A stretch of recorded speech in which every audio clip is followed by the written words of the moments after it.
The goal of the 19th is really to change the conversation around how we talk about women and LGBTQ people in politics.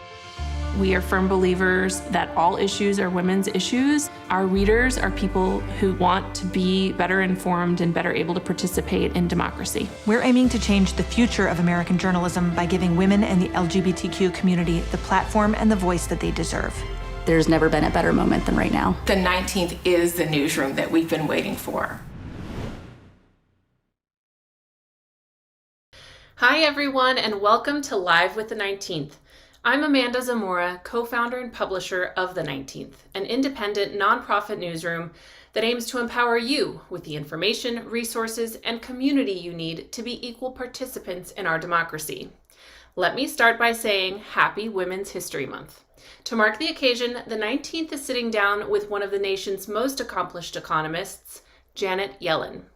Economy reporter Chabeli Carrazana will be talking with Secretary Yellen today about her place in history as the first woman to serve as Secretary of the U.S. Treasury.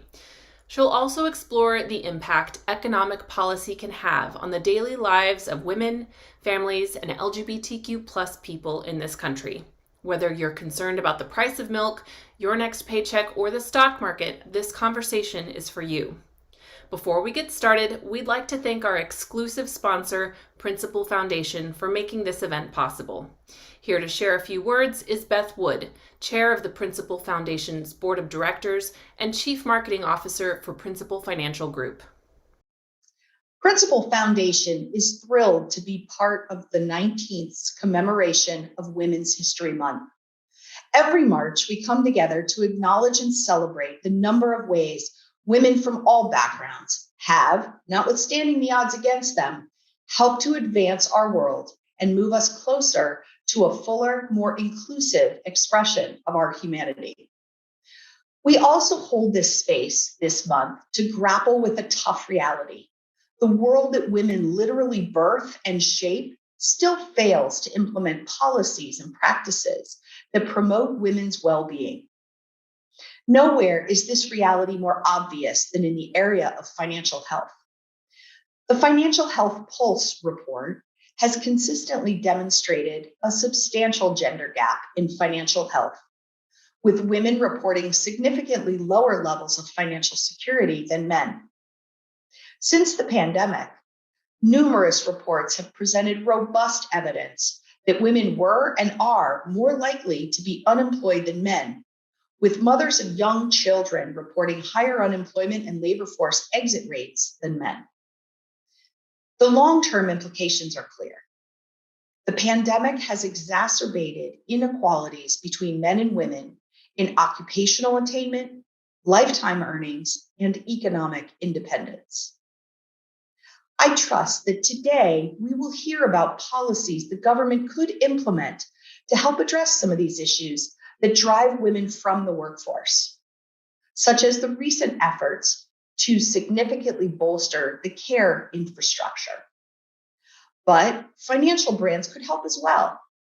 The first step is to have an in-depth understanding of the challenges that women face, which is why forthcoming research by the Financial Health Network, supported by Principal Foundation, will explore the reasons behind this gap, from the impact of harassment to caregiving obligations, and identify policy and product solutions that could help even the playing field. The next step is to use the insights gleaned from our research to identify specific actions. We know, for instance, that women have long, multidimensional life journeys.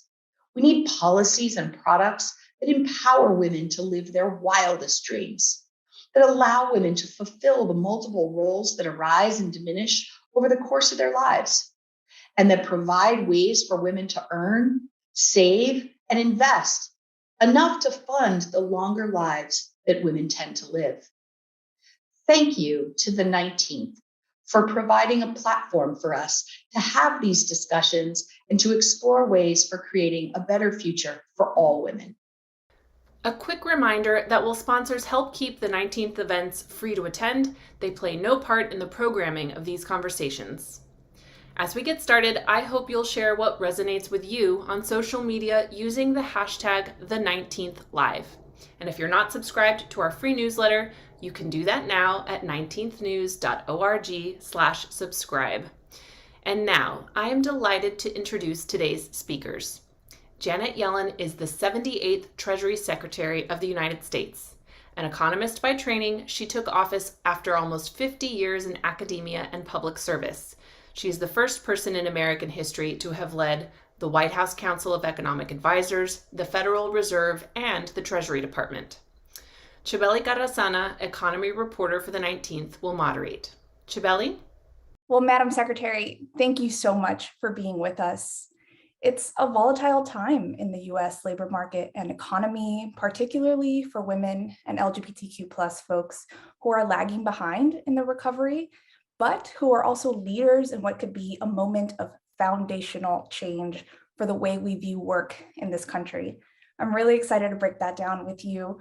But first, I wanted to start with some of the volatility that's happening across the globe with Russia's continued invasion of Ukraine. I know this is a topic that you've done a lot of work on in recent weeks, basically trying to stifle Russia's ability to fund its war effort.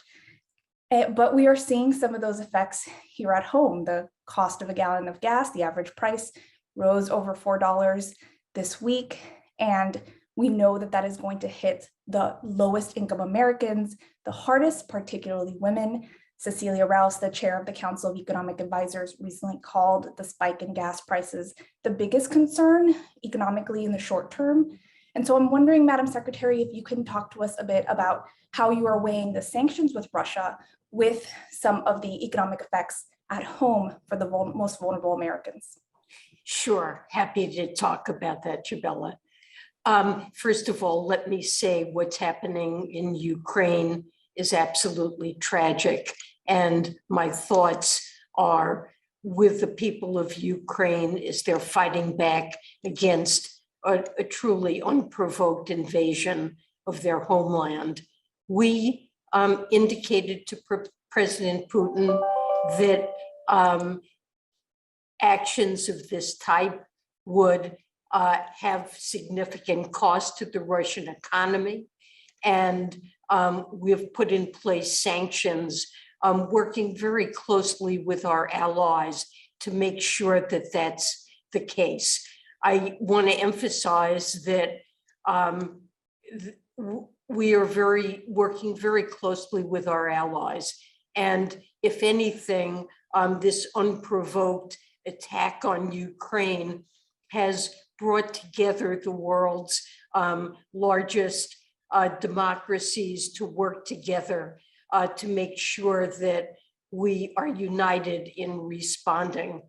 And the design of the sanctions has been, to the maximum extent possible, to have a very significant economic impact on Russia while sparing Europe, the United States, and the rest of the globe to the maximum extent possible.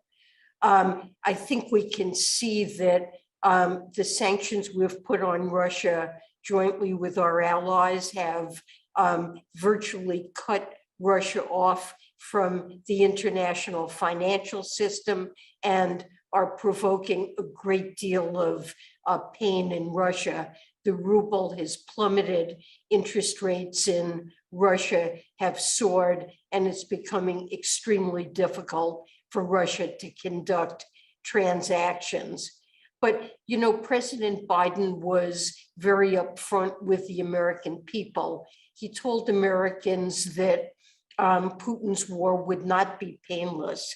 And the increase in gas prices and oil prices that we're seeing shows that, of course, this is having some impact on energy markets and pushing up the price of gas at a time when inflation is already high. And we are very concerned about burdens on Americans. I'll simply say that we're doing everything that we possibly can to make sure that the world has an adequate supply of oil. that we're talking to other countries about increasing their supplies of oil. American producers are in a position to be able to increase oil supplies. And we've worked with the International Energy Agency to make sure that we release oil from the Strategic Petroleum Reserve, and that's other countries do the same thing.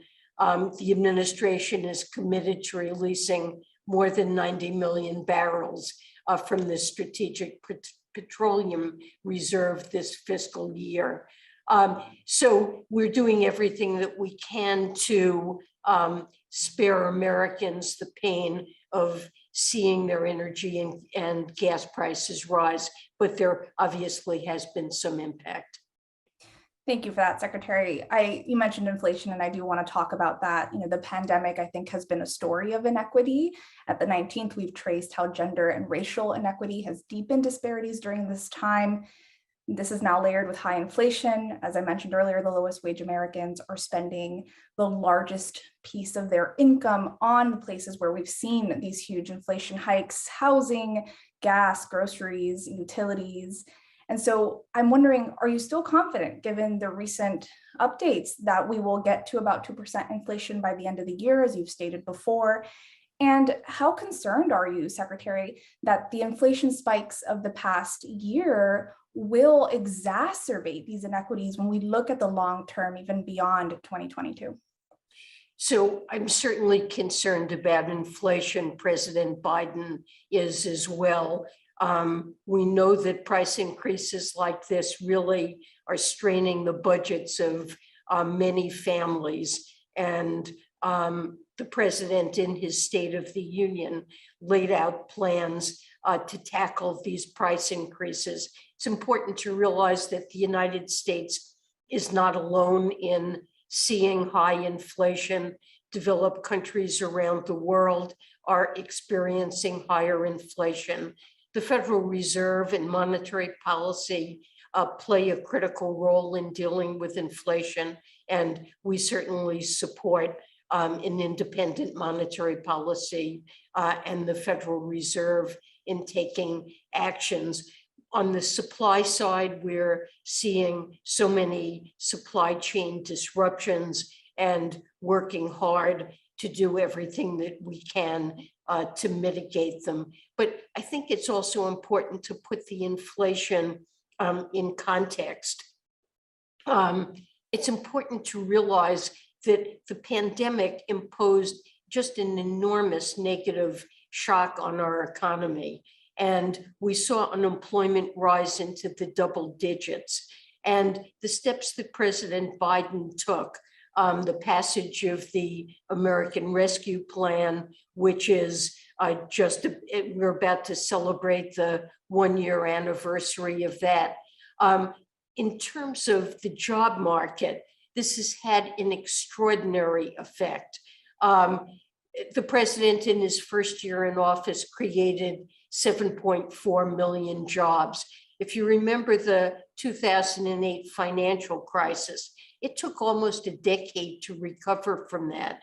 And we now have an unemployment rate that is down to 3.8%. We have a very strong job market. And this is something that was one of our worst concerns when President Biden took office.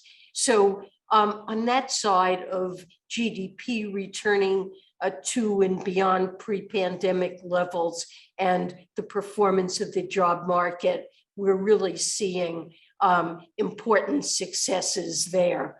One of the things that happened is that the pandemic itself and then the financial support that was provided in a series of rescue packages, it shifted demand in the US economy and globally as well, away from services, travel, hotels, going out to eat, and toward goods. And it created enormous bottlenecks in the goods sector of the economy that just didn't have the capacity, although goods output increased a great deal, not enough to satisfy that surge in demand. 1/3 of inflation that we've seen over the last year results from higher prices for new and used autos, and that reflects a shortage of semiconductors. So part of what's happening is there was just a huge shift, placing enormous demand for the goods sector of the economy. And as we get beyond the pandemic, I believe that that's going to normalize. And along with our supply chain efforts and monetary policy, it'll bring inflation down. But what's happening with Russia and globally, this is really a new source of shocks to the global economic outlook. Clearly, it's inflationary, and I'm going to refrain from making specific predictions about inflation. You mentioned the job market, and that is something I did want to get into with you because it has been a little bit uneven in terms of where we've seen that return of jobs. If in February, for example, Black women's unemployment rate was going up while it was going down for everyone else, and that's a trend that we've seen over time, not just in a singular month. We also know that Latinas, Native Americans, LGBTQ plus Americans, their unemployment rates continue to be much higher than white Americans, who are essentially back at pre-pandemic levels at this point. Given the tools that we have right now, where are we falling short with these groups? Well, this was a very unfair pandemic. Not only was it serious for the economy as a whole, it was horrendously unfair in the way it concentrated the negative impact on low-wage workers, on minorities, on women. They saw the most serious impact, especially people who worked in the service sector of the economy that was most badly hit. And then, of course, it's led to a shortage of childcare. We've had schools that only recently have fully reopened, and that's taken a particular toll on women who, really have disproportionate responsibility for childcare. So the truth is that even without the pandemic, there are some groups that generally have higher unemployment rates than others, and that's true of low-wage workers and of minorities. So unemployment has come down across the board, but labor force participation for women has lagged behind. And I'm not positive why it is. It's hard to tell, but I do think the weakness of the service sector plus the impact of the pandemic on childcare and schooling has been an important restraint for women. President Biden, has really placed support for women's labor force participation at the heart of his agenda. We very strongly supportive of policies that would subsidize childcare, lower the cost of childcare so that no family needs to pay more than 7% of their income for childcare, 2 additional years of early childhood education, paid leave, additional support for those who are disabled or elderly with health concerns. The United States stands out among developed countries in that we do much less than many developed countries to support women in the workforce. And the consequence is that whereas the United States once had one of the highest labor force participation rates for women, that's no longer the case. And what really stands out as a difference is that the United States does so little to support the participation of women in the labor force. And of course, the pandemic has just made that worse. And to that end, the Build Back Better package would have included historic investments in childcare, paid leave, some of the topics you've mentioned, but that package seems to be essentially tabled at this point.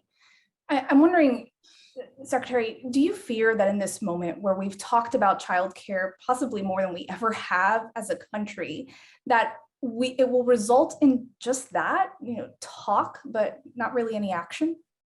Well, these remain important agenda items for President Biden.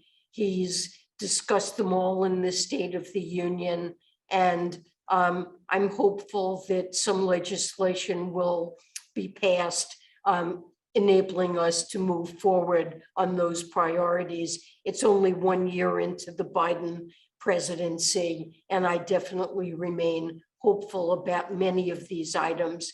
I think that they are very much supported by great majorities in this country, and we have the ability to pay for them. So there's no reason why pursuing these matters should add to the deficit. I think it's part of our agenda to make sure that wealthy individuals and companies pay their fair share.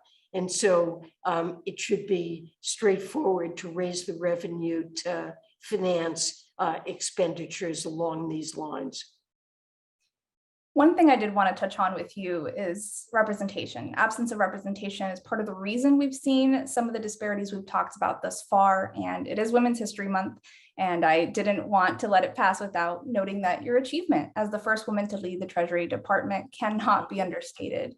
I think you've talked a bit in the past about how the absence of representation was a challenge for you throughout your life when you were the only woman in your doctoral class at Yale, head of the San Francisco Fed, chair of the Federal Reserve, the first woman to do that. You've been in your post for about a year now, and so I do want to ask if there have been any moments when you've noticed the impact that your current role has had on women economists and how it's helped shape a different approach to economic policy in this country. Well, I think it's now widely recognized that diversity is important in economic policy making. And the truth is that men who've dominated economic policy making for decades or for centuries in the United States and around the world. I think it's widely recognized that it's important to have more diverse representation in policy making. And of course, President Biden has made this an enormous priority. And when you look at pictures of his cabinet, what you see is diversity that is in line with the American population. And not surprisingly, when you have diversity among policymakers, it does shape what the focus is on. And of course, we focus on all the traditional things, on economic growth, the strong labor market, but our administration is focusing very much on issues pertaining to women and minorities, to wanting to address structural racism, to mitigate inequality, to boost women's labor force participation. And so it does translate into a different policy focus. I have been one of, relatively few women when I sit around globally in policy meetings. I noticed that certainly when I was head of the Fed, there were really just a handful of central banks around the world with women heading them. But the number of women in economics and in economic policy is increasing. One does see it more in representation in the meetings that I go to, and even more among the backbenches. And there are a lot of women now in the pipeline for these positions, and I hope and fully expect to see greater progress in the years ahead. Thank you for that. Finally, I want to end on representation since we're talking about it. And I have to ask, this is a popular one. People want to know about this, the Harriet Tubman on the $20 bill. And I should say, Secretary, we encourage anyone to break news here if they feel so inclined. Is it still on track for a 2030 release? Could that timeline be sped up? And I wanted to ask about the $10 bill as well. That's also, I think, on schedule to be redesigned. That would have Alexander Hamilton on the front, and then we'd have suffragists on the back. If that's still the plan, Sojourner Truth, Susan B. Anthony, Lucretia Mott, Elizabeth Cady Stanton, and Alice Paul. Is there any update on those two bills? Well, I can give you an update on the 20. I don't really have anything for you right now on the 10. The Harriet Tubman 20 is definitely on track for 2030. I know that seems like forever. How can it possibly take so long to issue a new bill? And the truth is that redesigning a new currency is a very complicated process. It involves developing a great deal of new technology. We need to make sure that our currency is counterfeit proof, and new issuances of currency always embody innovations in terms of counterfeiting. And these are features that need to be built into the currency, and it needs to be something that can be manufactured. And there are many agencies involved, and it takes a long lead time. Nothing much happened with the Tubman 20 during the Trump administration. We have succeeded in getting it back on track so that it will be issued in 2030. And we're pleased about that. I would say in the meantime, I would like to point out that we have an American Women's Quarters program, and we will have a series of coins celebrating the accomplishments of women. The first has already been issued, and it honors Maya Angelou. And there will be additional honorees later this year and through 2025, including Dr. Sally Ride, a physicist, an astronaut, the first American woman in space, a woman by the name of Wilma Mankiller, who is the first female chief of the Cherokee Nation, Nina Otero Warren, who was a leader in New Mexico's suffrage movement and the first female superintendent of the Santa Fe Public Schools, and the first Chinese American film star in Hollywood, whose name is Anna May Wong. So we are taking steps sooner to honor women. You know, when we redesign our currency, whenever we issue new coins or notes, it is an opportunity to talk about Americans we admire and values that we have. And so these steps do show the increasing recognition of the importance of women to our society and economy. Fantastic. And we'd love to see some representation of LGBTQ plus Americans too in the future. And well, thank you. And if you have an update on the 10, we will hear it. You let us know, Madam Secretary, but it's been so great to be with you today. I appreciate it so much. Great. Thank you so much. Much appreciated. That wraps up today's conversation on gender and the economy. Thank you, Secretary Yellen and Chabeli, for that fantastic conversation. And thanks to all of you for joining us today and engaging with us wherever you watch. And a special thank you to our sponsor, Principal Foundation, for making this event possible. If you want to be among the first to hear about upcoming events, you can sign up now at 19thnews.org/subscribe. A final thanks to the thousands of members who support our nonprofit newsroom. Your donations make conversations like today's possible. If you're not a 19th News member yet, you can become one at 19thnews.org/membership. We look forward to welcoming you to the 19th family, and we'll see you at our next event.